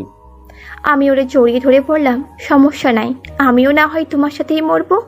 প্লিজ অধরা, এইটা নাটক বা সিনেমা না, বাস্তব জীবন। আমার আর তোমার জগৎ ভিন্ন। তাতে কিছু চাই আসে না, আমি শুধু তোমাকেই ভালোবাসি। এই ভালোবাসা যে পূর্ণতা পাবে না। পাবে। কাব্য আমার প্রেমে পড়তে বাধ্য হয়েছিল। তাকে খুব ভালোবাসতাম। আমি কোনোদিনও তাকে এই জগৎ ছাড়তে বলিনি, বলবও না, কারণ তার এই কাজের জন্য হাজারো মানুষ ন্যায় বিচার পাচ্ছে। 1টা বছর কেটে গেল আমাদের ভালোবাসার। কাব্য আমাকে বলেছে সে জগৎ ছাড়তে চায়। আমি তাকে সেদিনও কিছু বলিনি, কারণ সে নিজের ইচ্ছায় এই জগতে এসেছে আর এখন নিজের ইচ্ছায় বের হতে চায়। কিন্তু তার এই সঙ্গী রকি তা চায় না। রকিকে দেখলাম কাব্যের শত্রু বাচ্চুর সাথে হাত মেলাতে। কালকেই আমি কাব্যকে এই বিষয়ে বলবো। ডায়েরিটা এখানেই শেষ, আর কিছু লেখা নেই। আমি পরে অনেকগুলো পেজ উল্টিয়ে দেখলাম কিছুই নাই। এরপরে কি হয়েছে? কাব্য মানে ব্ল্যাক কোবরা 10টা বছর কোথায় ছিল, আর অধরার খুন কেন এবং কিভাবে হলো? না, আমাকে সব বের করতে হবে। আমি তন্ময়কে কল দিলাম।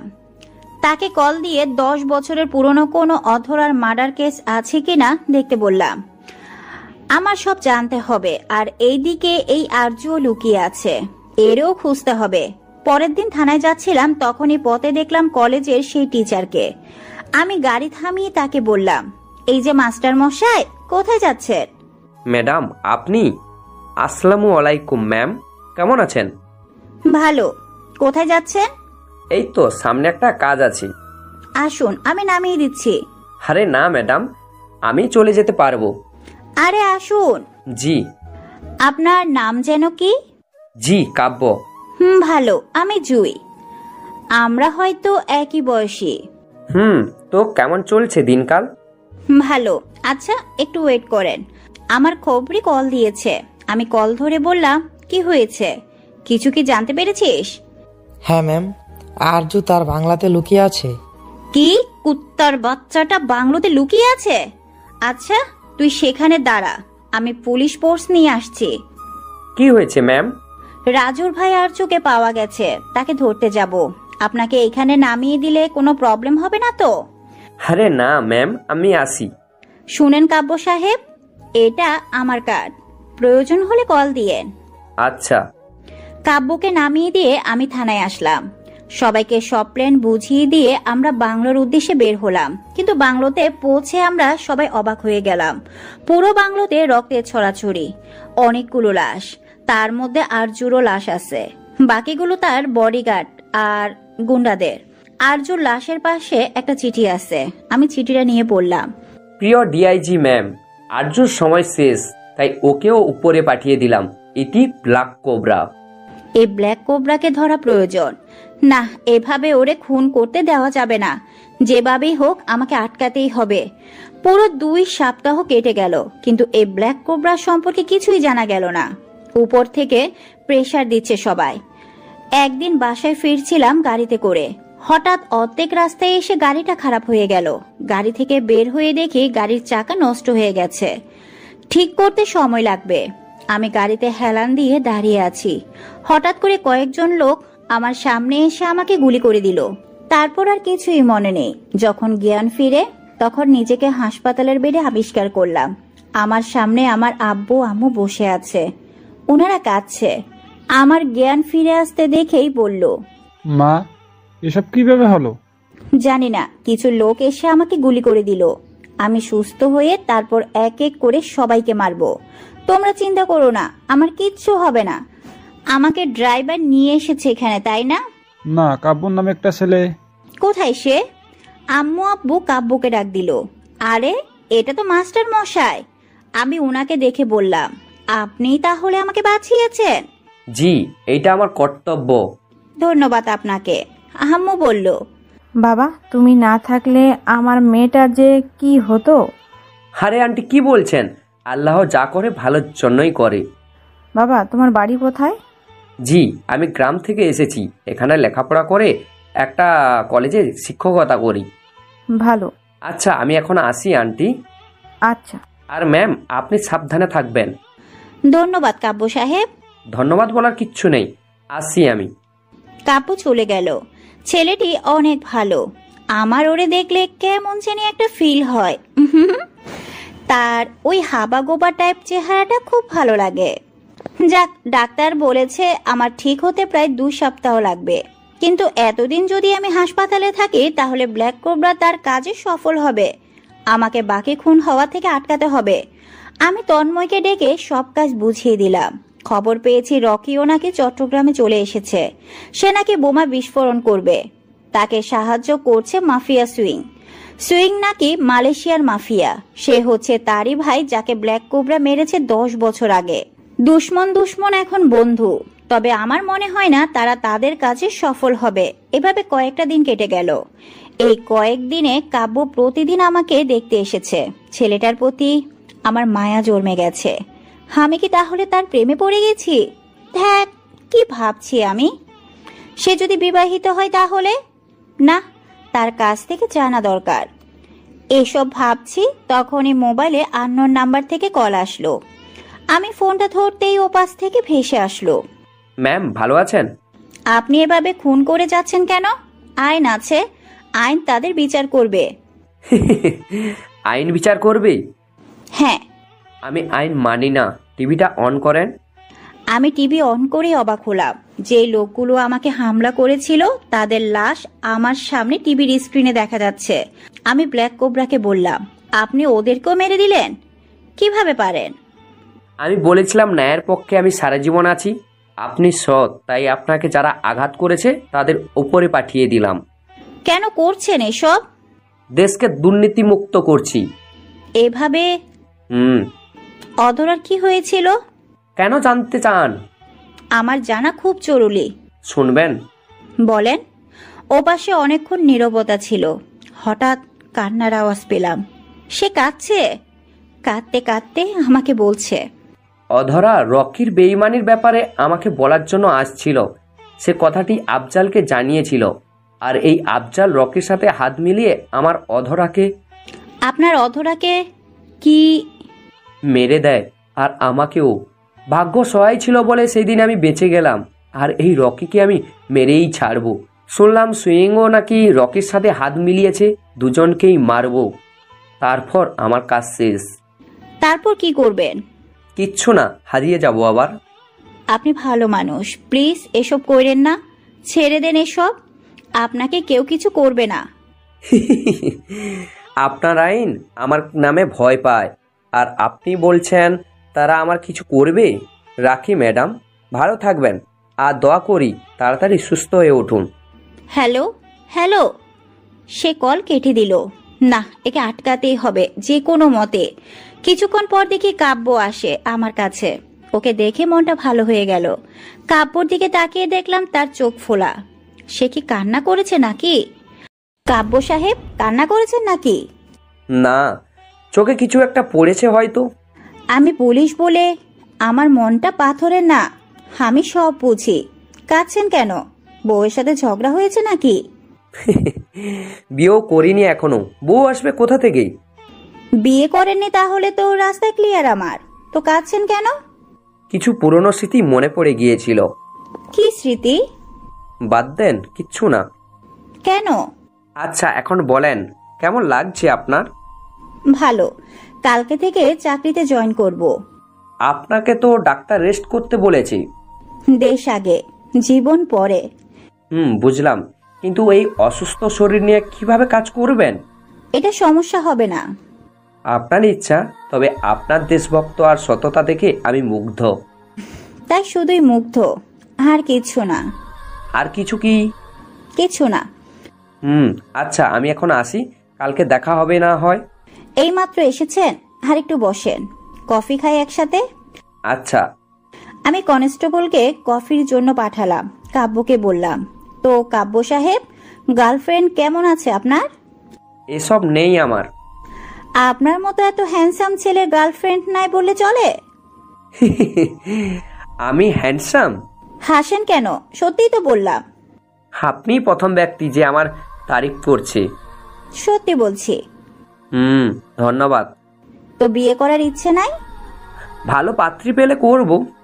আচ্ছা, আমার কাছে আসেন তো একটু। কেন? আসেন না। বলেন। আমি কাব্যকে আমার কাছে আনলাম, তাকে হেয়ার টান দিয়ে আমি তার ঠোঁট চোরা আমার ঠোঁট চোরার সাথে এক করে দিলাম। কিছুক্ষণ পর ছেড়ে দিয়ে বললাম, আমাকে করবেন বিয়ে? আপনি এটা কি করলেন? আমি যা জিজ্ঞেস করেছি তার উত্তর দেন। না। কেন? আপনি আমাকে চিনেন, আমি কে সেটা জানেন? এত জানা লাগবে না। আপনাকে দেখলেই আমার কেমন যেন একটা ফিল হয়, নিজেকে কন্ট্রোল করতে পারি না আমি। প্লিজ ম্যাডাম, আপনি বুঝতে পারছেন না, আমার আর আপনার জীবন অনেক আলাদা। ভালোবাসি তোমাকে, এর চেয়ে বেশি কিছু আমি বুঝি না। আর তোমাকেও বাধ্য হয়ে ভালোবাসতে হবে। সরি ম্যাডাম, আমি আসি। শোনো কাব্য, তুমি আমার, আর কারোর আমি হতে দিব না। আপনি একটা পাগল, উন্মাদ। শুধুই তোমার। কাব্য চলে গেল।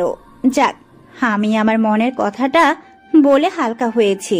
অন্যদিকে আমি ভাবছি জুই জানে না আমি সেই যাকে সে পাগলের মতো খুঁজে বেড়াচ্ছে। সে যদি জানে আমি ব্ল্যাক কোবরা, তাহলে সে ভেঙে পড়বে। আর ওর সাথে কয়েকদিন থেকে আমিও তার প্রতি দুর্বল হয়ে পড়েছি। না, আমাকে আমার কাজ শেষ করতে হবে।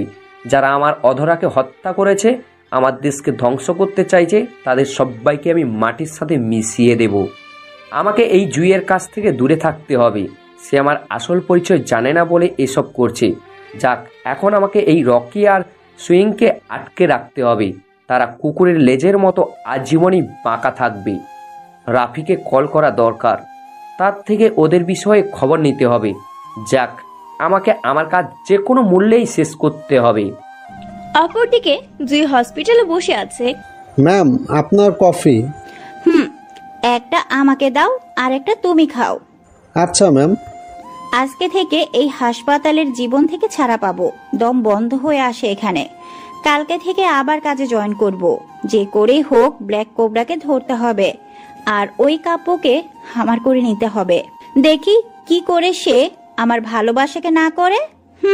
আমার মায়ায় ওকে পড়তেই হবে যেভাবে হোক। বিকেলের দিকে আমি হাসপাতাল থেকে রিলিজ পেলাম। যাক, বাসায় এসে মনটা ভালো লাগছে। এখন কাব্যকে একটা কল দেওয়া দরকার। আমি সাথে সাথেই কল দিলাম। না, কাব্য কল ধরছে না। কুত্তাটাকে আমি মেরেই ফেলবো। দাঁড়া, আমি দেখাচ্ছি মজা। কনস্টেবলকে বলে কাব্যকে ধরে আনার অনুমতি দিলাম। 1 ঘন্টা পর কাব্য আমার সামনে বসা। আমাকে দেখেই বলল, কাজটি ভালো করেনি। আমাকে এভাবে ধরে আনার মানে কি? তুমি ওই সময় চলে এসেছিলে কেন? আর শোনো, আজকে থেকে কোনো মেয়ের দিকে তাকাবা না। ম্যাম, আপনি বুঝতে পারছেন না, আমাদের মাঝে অনেক দূরত্ব। তাতে কি, তুমি সেটা কমিয়ে দাও। ম্যাম, এটা কোনোদিনও সম্ভব না। আপনি যা ভাবছেন তা কখনো হবে না। আমি কি ভাবছি তা তুমি জানো কি করে? তার মানে তুমিও আমাকে ভালোবাসো? আমার জন্য তোমার মনে অনুভূতি আছে? Please stop this. আপনি ডিআইজি বলে যা খুশি করবেন। হ্যাঁ, করব। তোমাকে পাওয়ার জন্য সব করব। আপনার পায়ে পড়ি, এসব করবেন না প্লিজ। ওই, তোরে সুন্দর করে বলছি, তাই মাথায় ঢুকছে না তাই না? মেরে হাত পা সব গুঁড়ো করে দিব। আমি পুলিশ, আমি জানি কিভাবে রাজি করাতে হয়। চুপচাপ রাজি হয়ে যা আর আমাকে বিয়ে করে নে। না হলে কি করবেন? আমি আপনার সুপারিদেরও আপনার নামে নালিশ করব। করবে, আগে বিয়ে করে নাও, তারপর যত ইচ্ছা করিও। প্লিজ কাব্য, আমি সত্যি তোমাকে অনেক ভালোবাসি। প্লিজ, আমি তোমাকে ছাড়া থাকতে পারবো না। সত্যি অনেক ভালোবাসি। ম্যাম, বোঝার চেষ্টা করুন, এটা কোনোদিনও সম্ভব না। তুমি চাইলে সব সম্ভব। শুনে রাখো, আমি সত্যি তোমাকে অনেক ভালোবাসি। যাও, বাসায় যাও। আজকের পর আমি আর ডিস্টার্ব করব না। সে চলে গেল, কোনো কথাই বলল না। মনটা খারাপ হয়ে গেল। আসলে কি আমার জন্য তার মনে কোনো ফিলিংস নেই? আমি কি তাকে ছাড়া থাকতে পারবো? হে কয়েকদিনে যতটুকু উপলব্ধি করেছি, তাকে ছাড়া আমার থাকা অসম্ভব। না, সে যেহেতু আমাকে ভালোবাসে না, তাহলে তো আমিও আর জোর করতে পারি না। আর ওইদিকে আমার অবস্থা পুরাই খারাপ। মেয়েটা আমাকে তার মায়ায় ফেলেই ছাড়বে। না, এসব ভাবার সময় আমার নেই। আমাকে আমার কাজে মনোযোগ দিতে হবে। আমি বাসায় গিয়ে খাবার খেয়ে ঘুমিয়ে পড়লাম। হঠাৎ আমার ঘুম ভেঙে যায়। আমি খুব খারাপ একটা স্বপ্ন দেখেছি। আমি জুইকে হারিয়ে ফেলছি, ঠিক অধরার মতো। না, আমি জুইয়ের ক্ষতি হোক তা আমি চাই না। তাকে ছাড়া আমিও যে বাঁচতে পারবো না। এই কয়েকদিনে আমিও যে তাকে ভালোবেসে ফেলেছি। কিন্তু আমার পরিচয় যদি সে জানে, তাহলে? সে জানবে না, তাকে কোনোদিনও জানতে দিব না। আমি ঘড়িতে তাকিয়ে দেখি রাত 1টা বাজে। আমি মোবাইলটা হাতে নিয়ে জুইয়ের বাসার সামনে চলে এলাম। ওকে আমার মনের কথাটা জানানোর দরকার। আমি একবার হারিয়েছি, আর একবার হারাতে চাই না। অধরার মতো জুইকেও হারাতে পারবো না। আমি জুইয়ের বাসার নিচে দাঁড়িয়ে তাকে কল দিলাম। জুই অভিমানী সুরে বলল, কেন কল দিয়েছেন আপনি? একটু নিচে আসেন। কোথায়? আপনার বাসার নিচে। আপনি কোথায়? আপনার বাসার নিচে। কি, এত রাতে তুমি এখানে কি করছো? দাঁড়াও, আমি আসছি। সে 5 মিনিটের মধ্যেই চলে আসলো। পরনে নীল শাড়ি। বাহ, আজ প্রথমবারের মতো তাকে দেখতে অন্য দিনের চেয়েও বেশি সুন্দর লাগছে। আমি সোডিয়াম নিয়নের আলোতে তার দিকে অপলক দৃষ্টিতে তাকিয়ে আছি। সে এসে আমাকে বলল, এত রাতে এখানে কি করছো? আপনি কি কোনোদিন জ্যোৎস্না রাতে রাস্তার ফুটপাত ধরে হেঁটেছেন? না, আমার সেই সুযোগ কোনোদিনই হয়নি। আমার সাথে হাঁটবেন? কেন? চলেন না। আচ্ছা, চলো। আমি আর জুই হাঁটছি। জুইকে বললাম, শুনেন, আমি একজন এতিম ছেলে। আমার মা বাবাকে আমি সেটাও জানি না। একটা এতিমখানায় আমি বড় হয়েছি। সেখান থেকে কোনো মতে পড়ালেখা করি, আর এই চাকরিটা নেই। আমার জীবনে আমি ভালোবাসা কি তা কোনোদিন উপলব্ধ করতে পারিনি। তবে আজ যখন স্বপ্নে আপনাকে হারাতে দেখলাম, তখন বুঝলাম ভালোবাসা কি। জানেন, আমি একা, আমি কিছুই জানি না। তবে হ্যাঁ, আর একটা কথা জানলাম, বুঝলাম যে আপনাকে ছাড়া আমি থাকতে পারবো না। কথাটি বলার সাথে সাথে সে হাঁটা বন্ধ করে দিল। আমার দিকে অশ্রুসিক্ত চোখে তাকালো।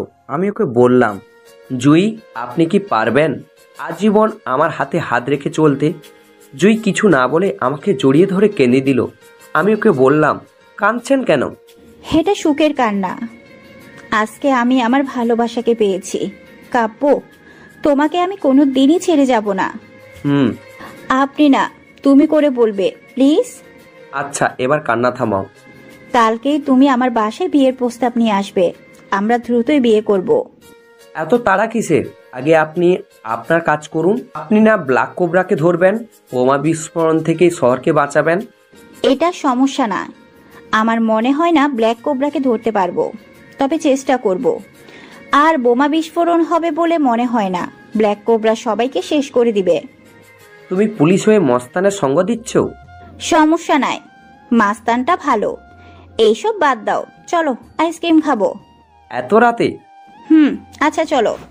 আমরা আইসক্রিম নিয়ে রাস্তার পাশেই বসে পড়লাম। চুই আমাকে বলল, শুনেন, আপনি প্রথম ছেলে আমার জীবনে, আর আপনি শেষ। কেন? স্কুল, কলেজ, বিশ্ববিদ্যালয়ে কোনো ছেলের সাথে কোনোদিন কথাও বলিনি আমি, এমনকি আমার কোনো ছেলে ফ্রেন্ডও ছিল না। তবে হ্যাঁ, থানায় দরকারি কাজে সবার সাথে কথা বলতে হয়, তবে বিয়ের পর ছেড়ে দিব। এই কেসটা ক্লোজ হলেই রিজাইন করব। কেন? সংসারে মনোযোগ দিব। কয়েকদিনে আমাকে এতটা ভালোবেসে ফেলেছো? ভালোবাসা আসলেই হুট করেই হয়ে যায়। হুম। তুমি তো হুট করেই আমায় ভালোবেসে ফেললে। এই শোনো। কি? কাছে আসো। এই দাঁড়াও, তোমার চোখে আমি দুষ্টুমি দেখতে পাচ্ছি। না, আমি যাব না। আমি জুইকে জড়িয়ে ধরলাম, তার চোখের দিকে অপলক দৃষ্টিতে তাকিয়ে আছি। হঠাৎ করেই জুইয়ের মোবাইলে কল আসলো, তাকে ছেড়ে দিলাম। জুই কলটা ধরে কথা বলছে, আর আমি তার কথা শুনছি। কল দিয়েছে তার এক খবরই। জুই কথা বলে এসে আমাকে বলল, কাব্য চলো, আমাকে এখান থেকে থানায় যেতে হবে। এত রাতে থানায় কেন? রকি ও তার বন্ধুরা নাকি কয়েকদিনের ভিতরে বোমা বিস্ফোরণের প্ল্যানিং করছে। আমাকে যেভাবে হোক তাদের আটকাতে হবে। চলো।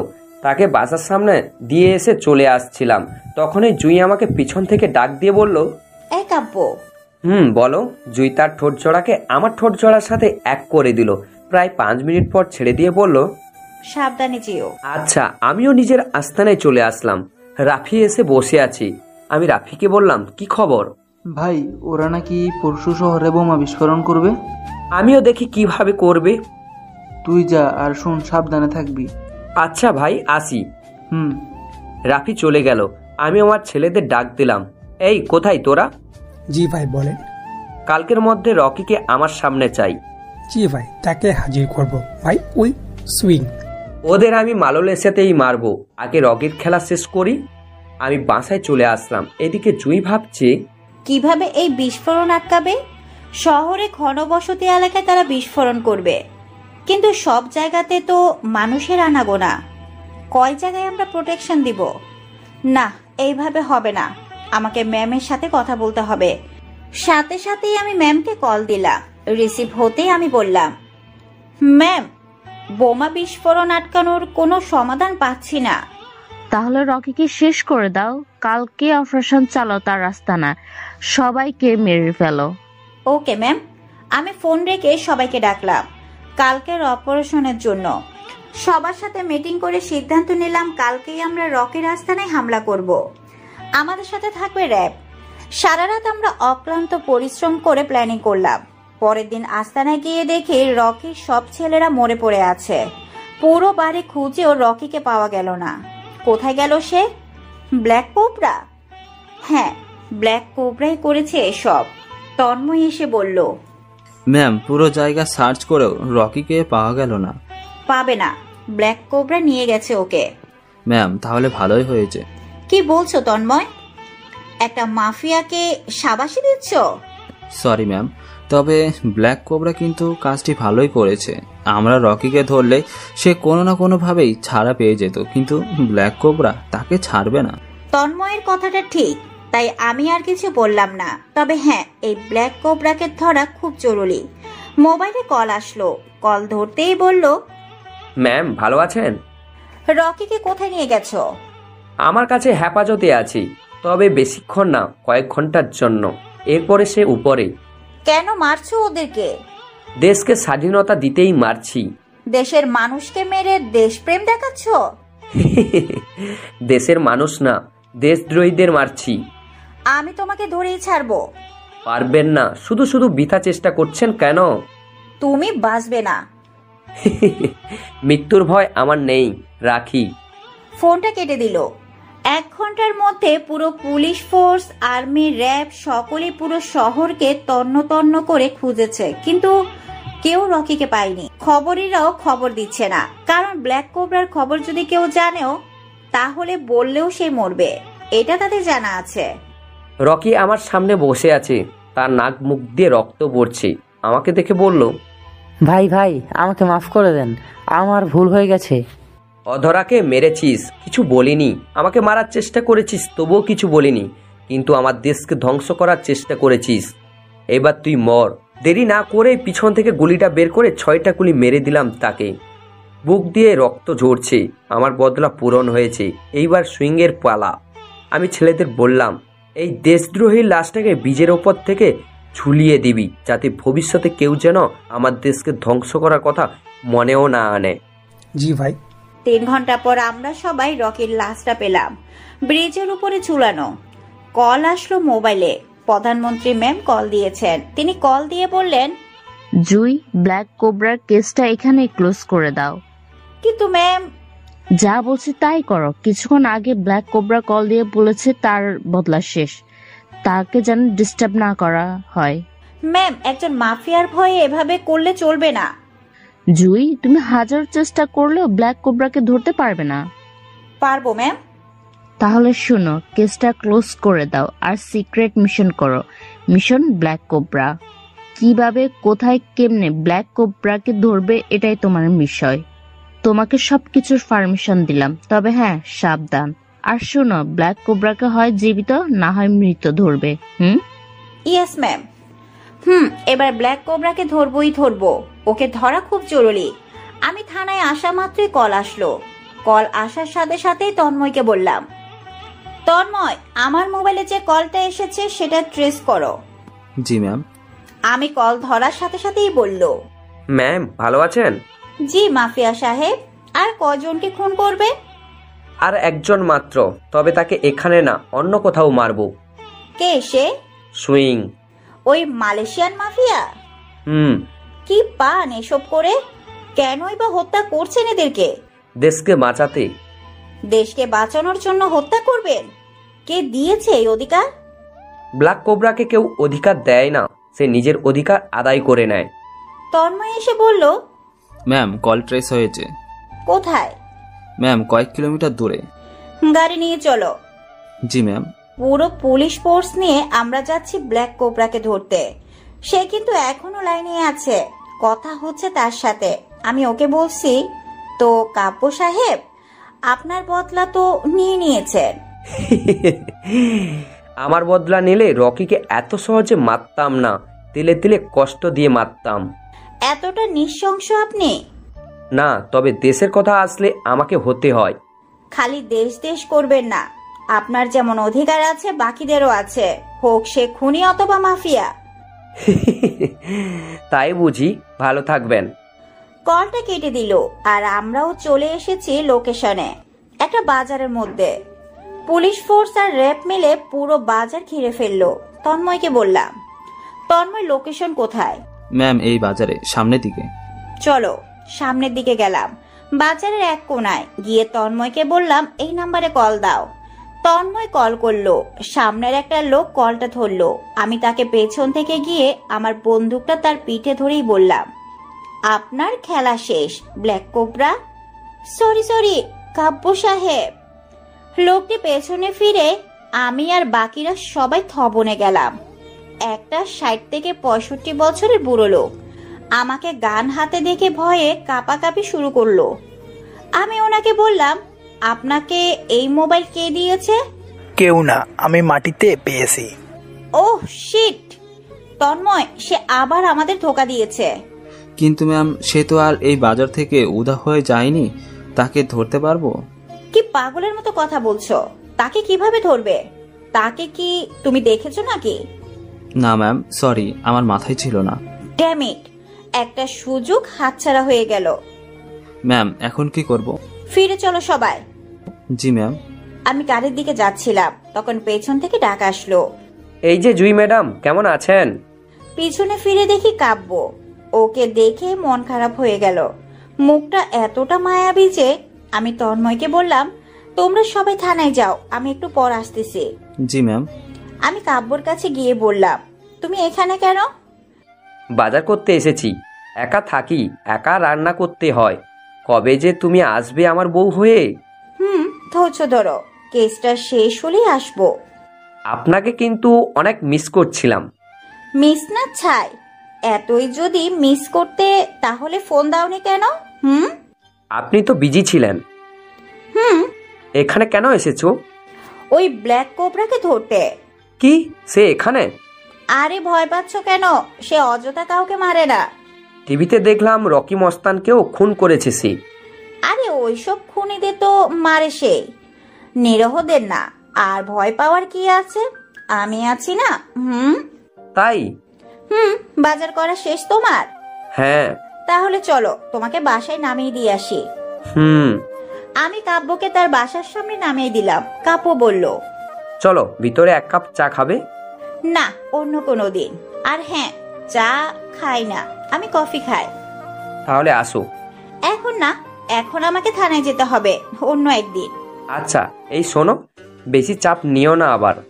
আর এত রাত করে কাজ করা কি দরকার? রেস্ট নাও।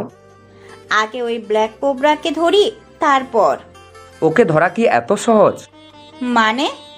না, বলছিলাম সে অনেক বড় মাফিয়া। এত সহজে কি তাকে ধরতে পারবেন? চেষ্টা তো করতে পারি। এই শোনো।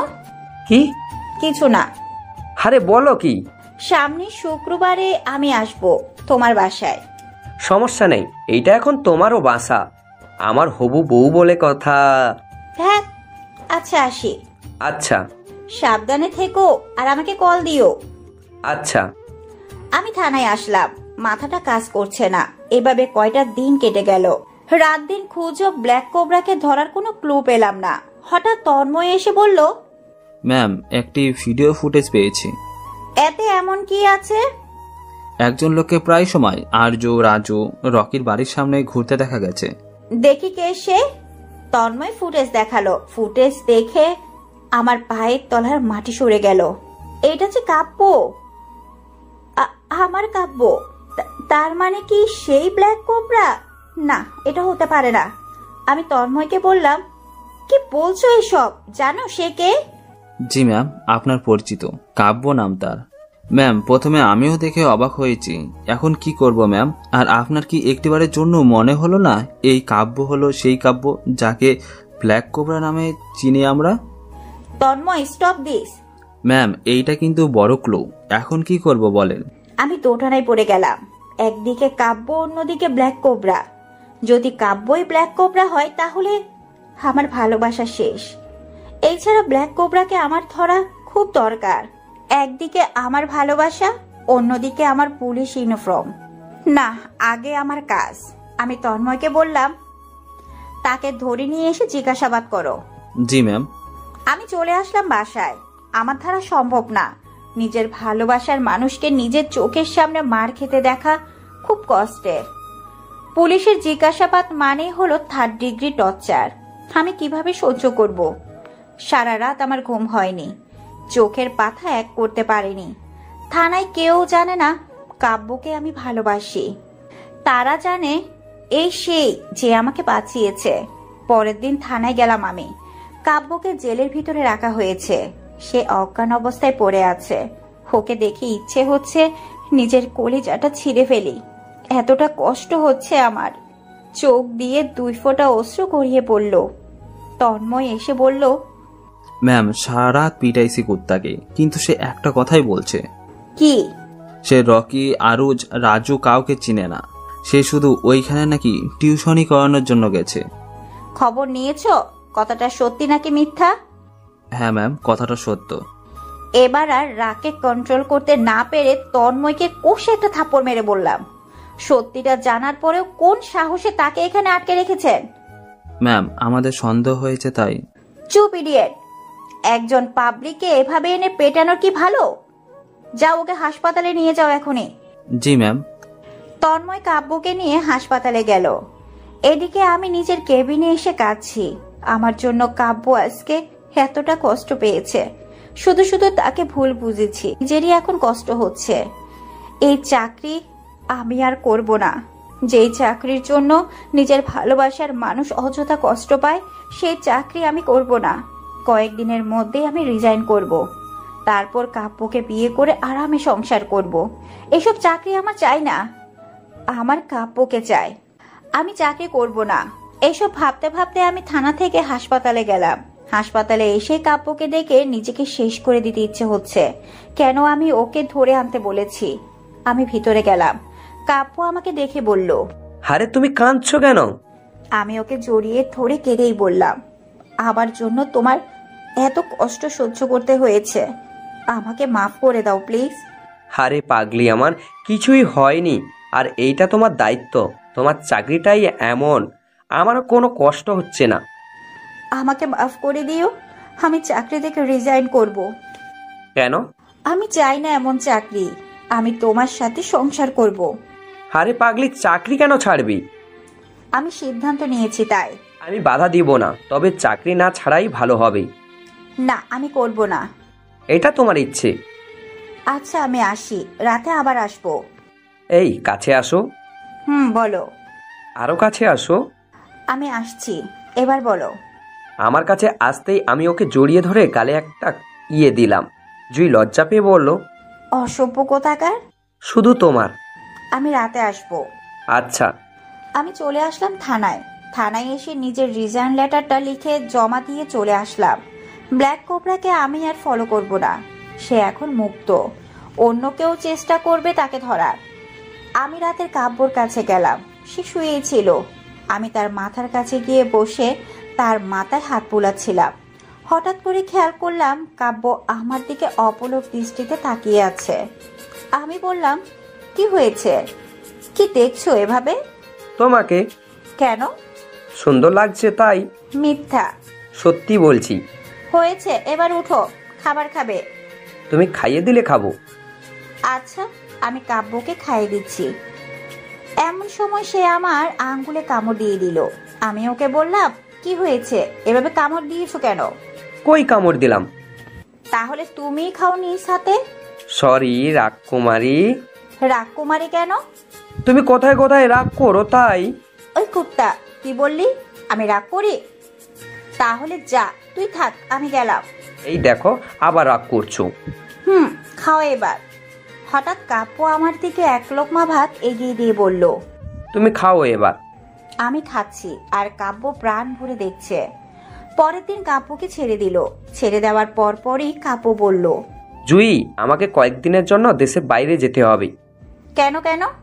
আরে কলেজের একটা কাজে। কোথায়? মালয়েশিয়া। আচ্ছা যাও, তবে তাড়াতাড়ি চলে আসবে। আচ্ছা। পরের দিনে কাব্য চলে গেল। আমি ওকে এয়ারপোর্টে ছেড়ে দিয়ে এসেছি। দুদিন পরে টিভিতে খবর দেখছিলাম, তখনই চোখ আটকে গেল। মালয়েশিয়ার মাফিয়া সুইং মারা গেছে। পরক্ষণে আমি মুচকি হাসি দিয়ে টিভি বন্ধ করে দিলাম। বিয়ের আসরে বসে আছি। কাব্য আমার পাশে কাজে বিয়ে পড়াচ্ছেন। আমি আজ খুব খুশি। ভালোবাসার মানুষটিকে নিজের করে পাচ্ছি। বিয়েতে ওই কনস্টেবল চাচা এসেছে, অথরার আপু এসেছে। ওনারা এসে আমাদের দোয়া করে গেল। আমি তাদের চোখে অশ্রু দেখেছিলাম। এটা হাসির অশ্রু। কাব্য আমাকে জিজ্ঞেস করলো, ওনারা কে? বলবো বিয়ে পড়ানো শেষ হোক। বিয়ে পড়ানো শেষ। আমি আর কাব্য গাড়িতে করে কাব্যর বাড়িতে যাচ্ছি। গাড়িতে কাব্য জিজ্ঞেস করলো, ওনারা কে বললে না তো? কেন মিস্টার ব্ল্যাক কোবরা সাহেব, চিনেন না ওনারা কে? কি কি কি বলছো? কে ব্ল্যাক কোবরা? নাটক করতে হবে না, আমি সব জানি। মানে বুঝলাম না। আমি জানতাম তুমি ব্ল্যাক কোবরা। তাহলে অ্যারেস্ট করনি কেন? ভালোবাসি তাই। কবে থেকে জানো? কনস্টেবল চাচা যখন বলল আপনি ওনার সাথে দেখা করবে, তখন থেকে তার উপর নজর রাখছিলাম। আর অধরার বাবার সাথে যখন দেখা করতে গিয়েছিলেন, তার কিছুক্ষণ পরে আমি তোমাকে তার সাথে দেখা করতে যেতে দেখেছি। আর আমি এতটাই বোকা না যে তোমার আওয়াজ চিনতে পারবো না। তাহলে আমাকে ভালোবাসলে কেন? আমি তো মাফিয়া। তাতে কি, এখন থেকে সব ছেড়ে দিবে, কলেজে চাকরি করবে, আর আমার পাশে আজীবন থাকবে। এত ভালোবাসো কেন? জানি না, তবে ডায়েরিটা পড়ে মনে হলো তুমি অনেক ভালো, তাই। বুঝলাম। কি বুঝেছো? ভালোবাসি। আমি জানি। এসব ছেড়ে দিবে নাকি এখনো চালিয়ে যাবে? তুমি জানো আমি অন্যায় সহ্য করতে পারি না। অন্যায় হলেই আমি নিজেকে আটকে রাখতে পারি না। আমিও চাই না এসব ছেড়ে দাও। তবে হ্যাঁ, খুন করবে না আর কোনোদিন। প্রমিস করো। প্রমিস। আর আমাকে অনেক অনেক ভালোবাসতে হবে, নিজের থেকেও বেশি। ওই দিনের পর থেকে ব্ল্যাক কোবরা নামের মানুষটিকে আর দেখা যায়নি। এখন শুধু আছে কাব্য। 3 বছর পর আমি রান্না করছিলাম। কাব্য আমাদের ছেলে আয়ানকে নিয়ে বসে আছে। আমি কাব্যকে ডেকে বললাম, এই শুনছো? বলো। আয়ানকে রেখে একটা লবণের প্যাকেট নিয়ে এসো। তোমার জ্বালায় আর বাঁচি না, যাচ্ছি। কাব্য লবণ আনতে গেল। আমি জানালা দিয়ে তাকে দেখছি আর হাসছি। আয়ান আমার কোলে, কাব্য লবণ নিয়ে ফিরছিল। ওই সময় কয়েকজন ছেলে তাকে ঘিরে ধরে বলল, এই শালা মাস্টার, তুই কালকে আমাকে দাঁড় করিয়ে রাখছিলি কেন? সে ভুল করেছে তাই। আব্বে, তুই চিনোস না আমি কে? কে তুমি? শালা এই শহরের নাম করা ডন, বাচ্চার লোক। কথাটি শুনে আমি হাসতে হাসতে শেষ। কাব্য বলল, আপনার ডন ভাইকে একটু কল দেন, কথা বলি। কেন শালা? দেন না, একটু কথা বলি। ছেলেটি কল দিল। কল ধরে কাব্যকে দিল কথা বলতে। কাব্যকে বাচ্চু বলল, ওই কিরে তুই? ভাই আমি কেউ না। আমার ছেলেরা তোকে মেরে ফেলবে। সরি ভাই, আমার ভুল হয়ে গেছে। বাই দা ওয়ে, আমি কাব্য। তুই কাব্য হ আর যাই হ, তাতে আমার কি? আমার আর একটা নাম আছে ভাই। কি নাম থাকবে তোর? জোকার নাকি? না ভাই। তাহলে? পিছনে তাকিয়ে দেখেন। ভাই ভাই, আমাকে মাফ করে দেন, আমার ভুল হয়েছে। কাব্য ফোনটা ছেলের হাতে দিয়ে বাসার দিকে চলে আসলো। আমিও জানালা থেকে সরে গেলাম। আমি জানি ছেলেগুলো এখন কি করবে। তারা এই শহর ছেড়ে পালাবে। ছেলেটি মোবাইল নিয়ে বাচ্চুকে বলল, ভাই লোকটি কি বলল? হারামজাদা পালা এখান থেকে, না হলে জানে মরবি। কেন ভাই? জানিস কে সে? কে? Black cobra. কি? ছেলেগুলো দৌড়ে পালাচ্ছে। কাব্য বাসায় এসে লবণের প্যাকেট আমার হাতে দিয়ে বলল, জানো জুই, মনে হয় দেশে আবার সন্ত্রাসীর সংখ্যা বেড়ে যাচ্ছে। আমি ওর কথা শুনে কিছু বললাম না। আয়ানকে তার কোলে দিয়ে একটা হাসি দিয়ে রান্নাঘরে চলে আসলাম। ব্ল্যাক কোবরা বেঁচে আছে। Black cobra the mafia king is everywhere. Hello বন্ধুরা, আমি মিতুমণি। এতক্ষণ ধরে ধৈর্য সহকারে ভিডিওটি শোনার জন্য সবাইকে অসংখ্য অসংখ্য ধন্যবাদ। আর হ্যাঁ, আপনারা অবশ্যই একটি করে লাইক এবং যদি আমার চ্যানেলে নতুন হয়ে থাকেন অবশ্যই আমার চ্যানেলটি সাবস্ক্রাইব করে দিবেন। আর হ্যাঁ, কমেন্টে অবশ্যই আপনাদের মতামতটি জানিয়ে দিবেন। ধন্যবাদ সবাইকে। আল্লাহ হাফেজ।